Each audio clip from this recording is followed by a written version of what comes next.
ইতিহাস ইতিহাস ইতিহাস পুচকে নেপালের দুর্দান্ত ইতিহাস, যে ইতিহাস বিশ্ব ক্রিকেটকে খাপিয়ে দিয়েছে। দর্শক, টি-20তে শক্তিশালী অস্ট্রেলিয়াকে মাত্র 83 রানে অল আউট করে বিশ্ব রেকর্ড করলেন তারা। শুধু এইটা নয়, তাদেরকে 2 ম্যাচেই হারিয়েছেন টি-20তে নেপাল। দর্শক, অস্ট্রেলিয়ার বিপক্ষে 3 ম্যাচে টি-20 সিরিজে মাঠে নামেন নেপাল, যেখানে প্রথম টি-20তেও অস্ট্রেলিয়াকে হারিয়েছিল।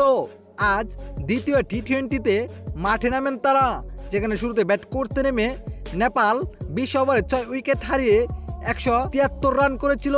এই রানের জবাবে ব্যাট করতে নেমে মাত্র 83 রানেই অল আউট হয়ে যায় বিশ্বের অন্যতম টি-20তে শক্তিশালী অস্ট্রেলিয়া, যে বিষয় এখন সাড়া ফেলে দিয়েছে পুরো বিশ্বকে। এবং 1 ম্যাচ হাতে রেখেই শক্তিশালী অস্ট্রেলিয়ার বিপক্ষে সিরিজ জিতে নেয় পুচকে নেপাল। দর্শক, নেপালের এমন জয় আপনের কাছে কেমন লেগেছে? আপনার মতামত এই ভিডিওর কমেন্ট বক্সে। ধন্যবাদ।